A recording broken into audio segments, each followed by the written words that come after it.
けいけ頑張れ山田お前の秘密基地いけいけいけ頑張れ山田あっちゅう間にも俺こんにちは、アラフォーおっさん山田です。山梨県の中古の家を購入してタダでもらった裏庭に秘密基地を作っています。 YouTube を始めたことでやる気満々で5時起きしたのにあいにくの雨です。せっかくの休みの日にやることがなくなったので昔作った秘密基地がどうなっているのか見に行くことにしました。じゃ行ってみっか。25歳まで住んでいた家への道です。カントリーローこの道ずーっと行けばあの大町に続いてる言うて耳を澄ませば好きだな。懐かしの道を通っていると子供の頃のことを思い出してきた。小学生の頃には石を学校から家まで蹴って運べるのかやってました。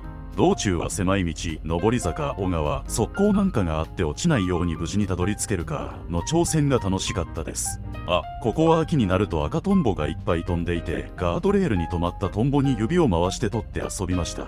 最近はあまり赤トンボを見なくなったけどこの場所にはあの時と変わらず秋になったら赤トンボでいっぱいになるのかな。家で飼っていた犬が脱走した時に必ず言ってる優しいおばちゃんがいる家があったり春になると綺麗に咲く梅林があったりと懐かしさに包まれる。このガードレールの切れ目は家までの近道です。チャリ通学をしていた高校生の頃にこのカーブが凍っていてすっ転びました。あれは痛かった。土地が安いせいか新築の家も増えているけどあまり昔と変わらない懐かしい道。この上り坂の最後が急になっていて自転車で地面に足をつけずに登れるようになったのは小学校高学年くらいだったかな。今でもできるのか。ママチャリで帰るライブ配信を希望する人がいらっしゃったらコメントください。頂上の橋を渡るとなぜか急激に気温が下がり友達からここってなんかあるのと言われたりしました。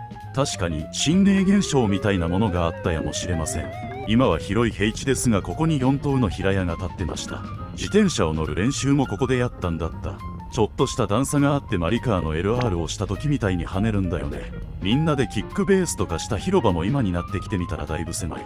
小学校に入学するともらえるしだれ桜ですがいつの間にかめちゃくちゃ立派に育ってる。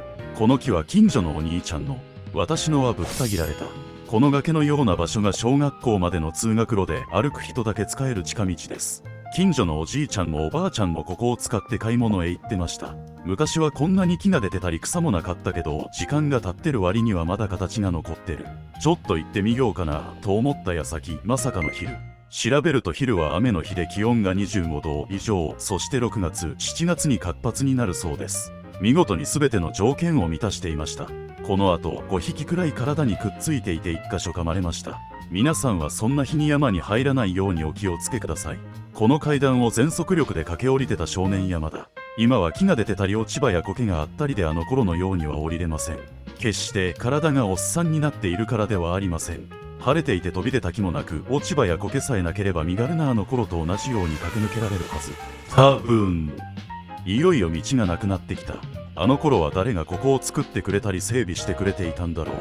住んでいる間でこの先の小川にかかった木の橋が1回だけ川の増水で流れちゃったけどそれを直してくれたのも謎すぎる。誰かのために感謝されることもなく仕事をする。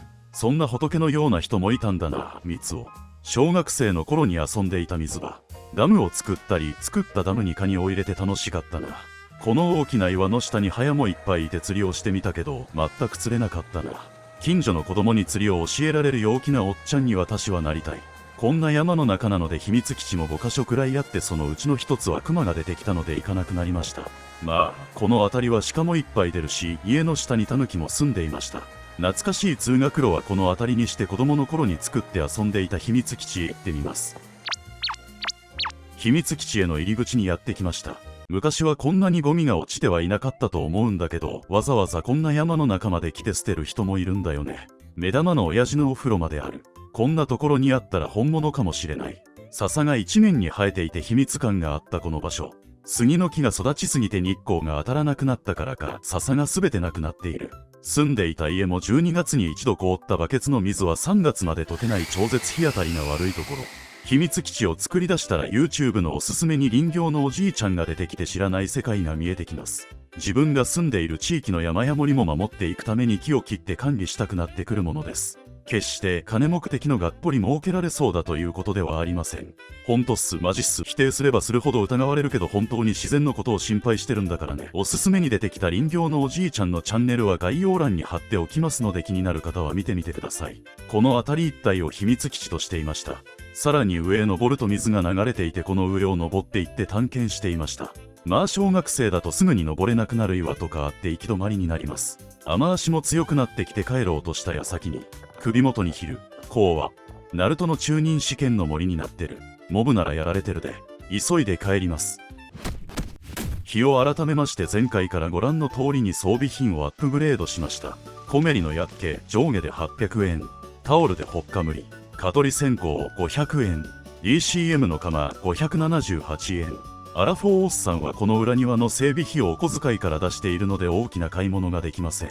一部交渉して大きなものの時には家のお金から出してもらうこともあります。しかし基本的には尻に敷かれております。ただね、お金をかけなくてもちょっとした道具と筋肉さえあればご覧の通りにガッシガシと買っていけます。気合を入れて草刈って木の枝を落としたと思ったらどうしたおっさん。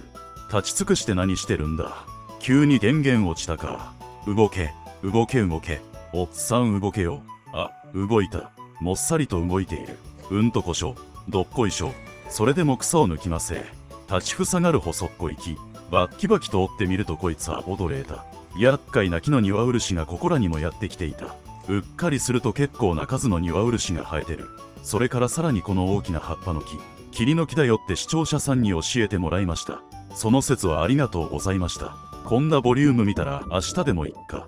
そう思いますよね。私の中のめんどくさがりなおっさん小山田さんは今日はこれで終わり終わり。お疲れ様でした。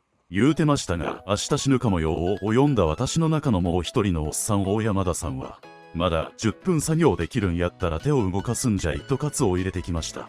レシプロ層があればこんくらいの木はあっという間。ここらに生えているものすべてレシプロ層で切っていきます。やればやった分だけきれいになっていく。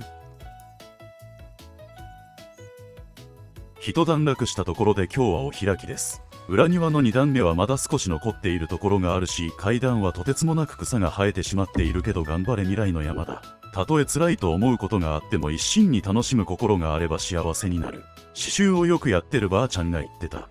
そんでもってその幸せを高いところから滑り台ぐるぐるシュー言うて滑らせたら俺たちになるんやで。孫が生まれたらおっさん山田はこんなわけのわからないことを言うことにします。皆さんはおじいちゃんおばあちゃんに言われた自分を作った一言があればコメントください。また孫にこんなこと伝えたよってこともあればコメントにお願いします。このチャンネルでは荒れ果てた裏庭をアラフォーおっさんが秘密基地にする作業を動画にしています。チャンネル登録や高評価、コメントなども課金してブロンズセイントのようになったおっさんにいただけると嬉しいです。荒れ果てた裏庭を秘密基地にしている。